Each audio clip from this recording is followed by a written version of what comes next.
Oh, hi. We've been renovating our hall over winter and took off this handrail here, which is pretty hefty and ugly. Over winter I was asked to cut down some yew trees that had been pollarded before, so they're quite long, straight pieces, so it gave me an idea. So this is one that I've started on already. It's quite a bit of work initially to get the bark off, and there's a sort of pulpy layer just underneath, which oxidises when it gets to the air, so you get this brown bit and it's a lot softer. So we want to try and get towards the heartwood that's in there. It is going to look pretty rough at the minute, but with a bit of work we can smooth it down. We want to keep it fairly rustic, but not too rustic. I sent off to China for one of these, which is a spoke shave. It's not a cheap Chinese copy of something that we use, it's actually what they use over there for everyday carpentry. So it's got a nice blade, a little bit adjustable, you have to tap it with a hammer, but I thought I'd use it on this project. So I think to do is to rest it on with the blades hardly touching, and then just slowly turn the tool. If you try and get too much, it's just too much hard work. So we can do a bit without, and then gradually turn it in. Start to pull off some appreciable chunks.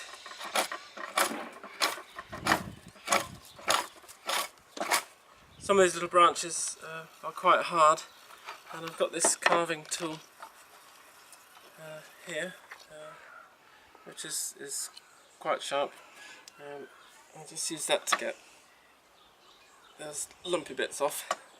Just be careful with your hands. Yeah, so that's got that down to something reasonable, and then the more that we smooth that and shape it, it will just become part of a feature of the wood. So it's going to be a good project when it's finished, but I think there's a few long hours to go yet.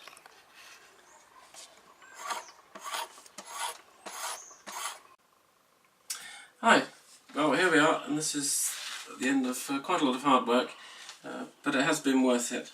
Lots and lots of sanding and smoothing down, and it's produced some wonderful effects. Each place where there was a little branch, there's a dark knot, so that makes some nice dark accents.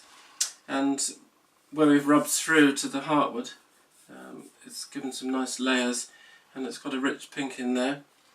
The softer wood towards the outside, we've taken a lot of that off, but it's sort of oxidised to this kind of yellow here. So I didn't want to take too much and make this too narrow. So it's nice to the touch, you're not going to get splinters from it.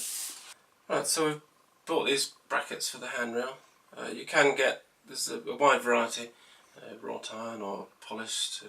So we've got these to suit our decor, which is kind of a brushed effect. I don't think it's worth buying cheap ones that are going to wobble with age. You only end up replacing them. So we need to work out where we're going to put these. Now there are regulations about these things. Top of the step here, so from there to the top of the handrail, it's on average it's 900mm or 90 centimetres, which is here. There is, if you look up the regulations, there is a leeway there, so you can make it suit yourself. Now we've got the width of the handrail, which isn't an awful lot, so we know that the top of the handrail needs to be at 90. Yep, so we're ready to start this. So I'll get this in roughly the right position. My pole is 30 or 40mm in diameter, so the top is going to be about right there. I was given one of these little chalk puffers, which has been very, very useful. It saves poking a pencil down the hole, and all you do is push it into there, and it marks the wall for you with a nice fluorescent spot.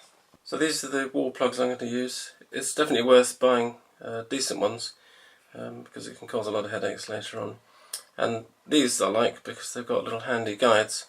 So this end, it tells you the smallest screw, so nothing smaller than that, and also the maximum, which that fits easily into. And also at this end, just there's the 7mm, that's the hole that we need. So I've got this masonry bit, and that's just right for there. Now for our walls, which are old brick, I'm going to start off with a smaller pilot hole. I'm going to use this one here, just so that we don't pulverise the bricks with putting a massive drill through. So I'm going to start off with a little hole and then open it out with the bigger one. Drilled the hole and it's deep enough. I'm just going to tap the plug in. Make sure it's tapped in flush to the wall, otherwise your plate is going to wobble. And then we can screw in the first screw, lining that up.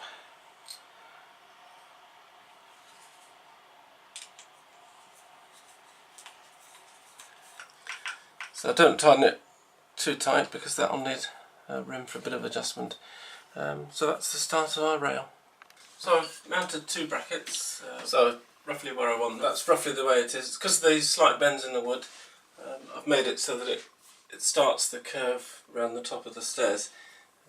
You might want to consult your artistic other half for their opinion on where all the knots are.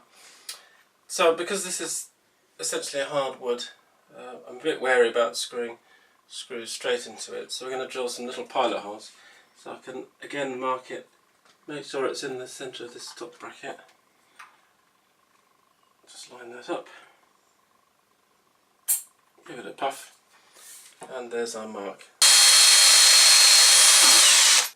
So now that the rail is screwed onto the brackets, still just the two brackets at the moment, we know the orientation to get the right angle with a bit of wood.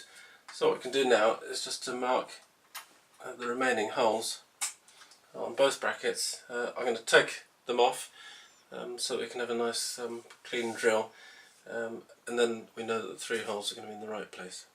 So I've fixed the rail with two brackets. They're quite solidly on the wall. Because of the nature of it, I wasn't sure how sturdy it was going to be. It's quite springy. I mean, yew wood used to be used for English longbows, so it had to be quite springy. I'm going to put 4 brackets. So the next thing is to measure and get them where they should be. At this stage, because I think the wood's probably bowed a little bit in the drying process, there's a little bit of give, and I can actually straighten up a little bit by putting these brackets lower down, and I can pull the handrail down and screw it on firmly. So our handrail installed. The 4 brackets really paid off, it's solid as a rock. So all that's required now is just a little bit of sanding where you can feel some roughness, and then we're going to use furniture polish to give it a bit of protection. Oil from your hands will do something, but you also get a bit grubby as well, so furniture wax gives it a really nice finish. So just remember, you can do it too, and please subscribe to our channel.